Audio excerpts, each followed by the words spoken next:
The finality of death is one of the hardest things to confront in life. But what if you could have a conversation with a departed loved one? Taiwanese entertainer Tino Bao lost his daughter to a rare disease 2 years ago.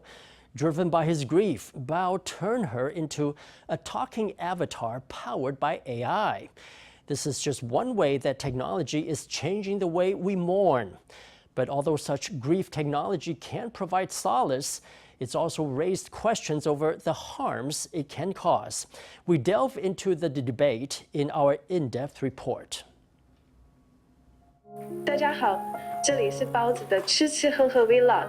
那这是我在宜兰的第一餐。 The voice from the computer speaks American-accented Mandarin, peppered with endearing expressions. To Taiwanese entertainer Tino Bao, it sounds just like his daughter Felicity. But he knows it's only a simulation. 我女儿就是一个虚拟人。 My daughter is now a virtual being. This is how she can be with us. 各位媒体朋友、老师好，我叫包容，很高兴能有机会认识您。其实说真的，能在 Daddy 身边担任数位助理，心里还蛮紧张的。 Every detail from her eyebrows to her lips perfectly mirrors his late daughter.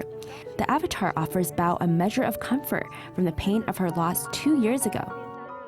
一开始在失去女儿那前半年，其实很难忍的，很难熬的。 In the first 6 months after my daughter passed, I struggled hard. It was incredibly tough, that kind of pain. Every day the grief would come welling up. I couldn't shake it off. I found it so hard to let go of my daughter, so I wanted to shift my mindset by turning her into a virtual avatar.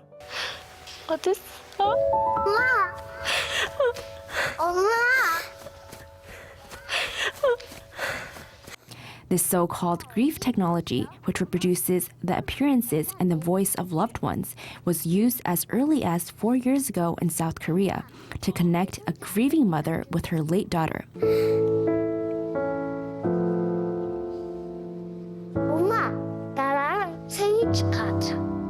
很多人看了之后，其实我有特别去看下面的那个回应。 I read through the comments of people who watched that simulation. One particular criticism stood out to me. The user asked why people wanted to use such a simulation to make it even harder to move on from a child's death. In my professional experience, in the real cases I have seen, the pain is so profound and hard to bear that moving on is nearly impossible. With recent advances in technology, it's become possible to create a digital clone of a person given sufficient data. This has led to the emergence of grief technology in the US, South Korea, and China. 奶奶，你爸回来，我说把他那搞清楚，也没跟他两个吵，很难吵的。哦，奶奶，上次我爸打电话的时候，您和他说什么？ 我说你莫喝酒，要节约，莫打牌。 Around the world, countless people are mourning their late loved ones. In Taiwan alone, nearly 200,000 people die each year. For every death, many more suffer the pain of loss.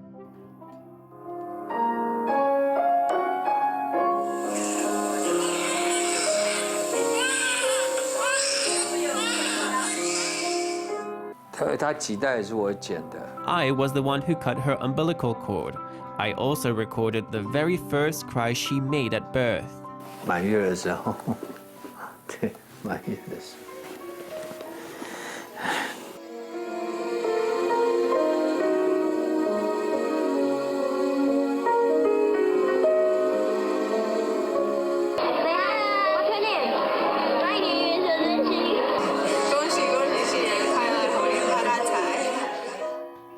Watching his daughter grow up in videos, Bao feels an immense void.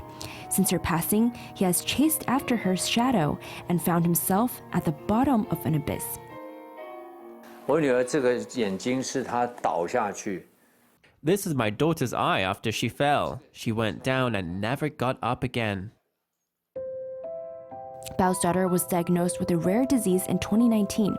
After battling it for more than 700 days, she died at 22 years old, in the prime of her life. 当然爱她，独生女啊，这么可爱的，她是所有人的阳光。Of course I love her. She was adorable. She was my only child and everyone's sunshine. She was always lifting up other people, just like her Chinese name, which means tolerance. Her English name was also bright and positive, Felicity, meaning happiness. We will hunt the big fat walrus when she comes. We will hunt the big fat walrus when she comes. Bye, Daddy. I love you. 就这样，22岁，2个月走了。She left the world at 22 years and 2 months old. She didn't get the chance to fully experience the springtime of life. That's why I pushed for using AI to recreate her. I wanted to take full advantage of this digital tool so that she could live forever in this beautiful new world, this digital world.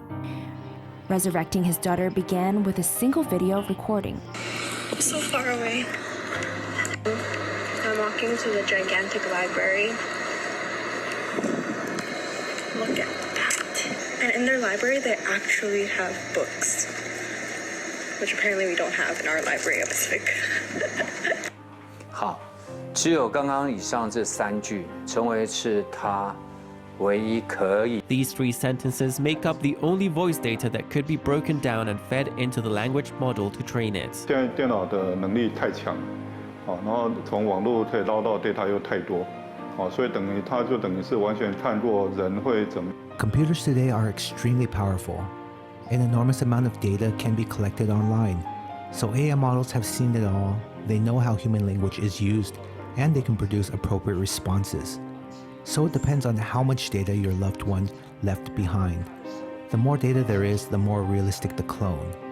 Currently, the technology is such that you need just 1 sentence to get a similar vocal tone. Bao's quest to resurrect his daughter may be seen as a sign of pathological grief, but he knows better than anyone that the dead cannot be brought back. All he's after is a likeness of his daughter. 声音其实最难训练，因为你有腔。我女儿是出生在国外，她有 ABC 的腔之外，她又是讲的是台湾式的国语，所以而且她又不太讲国语的。 Getting her voice right was the hardest part. My daughter was born overseas. Besides having American-accented Mandarin, she spoke Taiwanese Mandarin, and she seldom spoke it, so her intonation was very unique. I am grateful for my 20 or 30 years in sound engineering, which gave me a sharp ear. The other thing is, I was recreating my daughter, not some other person. The day I finished it, I put down my earphones and played it through the speakers. My wife was standing at the doorway, and she said, "Why does this person sound so much like Felicity?" 包容，爸爸这朋友想知道你喜欢读什么书啊，然后吃什么东西啊。爸，你怎么了？觉得我变胖了吗？吃的还好啦，最喜欢的书当然是《哈利波特》了。 All he wants is to speak occasionally with his daughter via phone call or text.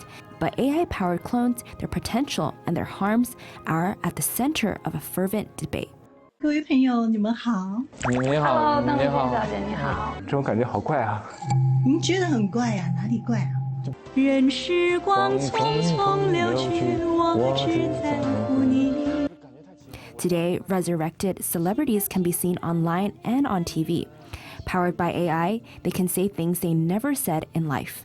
Using the same voice and intonation as a deceased, they can interact with the living in real time. This use of AI has been vehemently opposed by the families of public figures.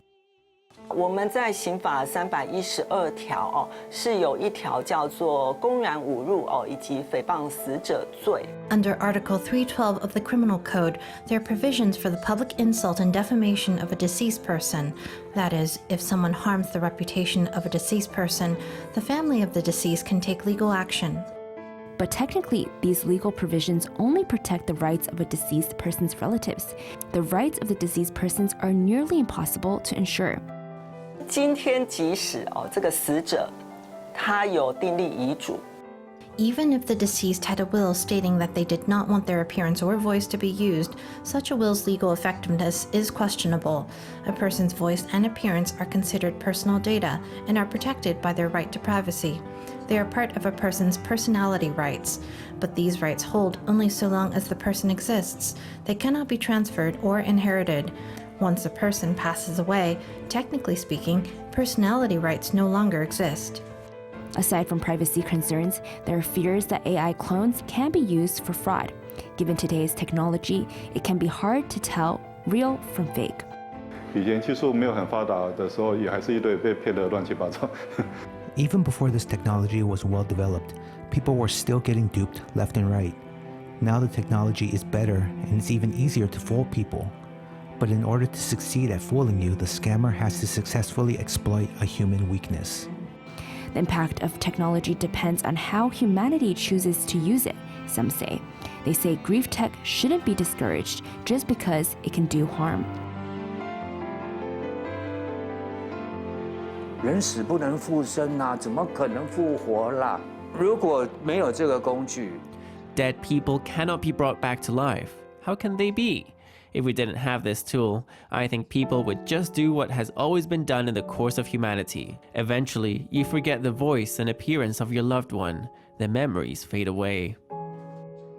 Critics say grief tech can prevent the bereaved from moving on, but psychologists believe it can be beneficial if it's used wisely. 在那一些陪伴的过程里面，他可能会When he's engaging with the digital recreation, he might recall painful memories of his daughter's illness. If he gets the chance to recreate those memories and turn them into happy ones, that's an important opportunity for recovery.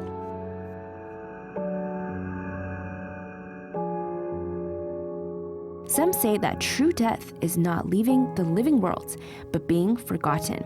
The way one grieves is a personal choice, with no right or wrong. But as technology continues to advance, AI is transforming grief and challenging death itself.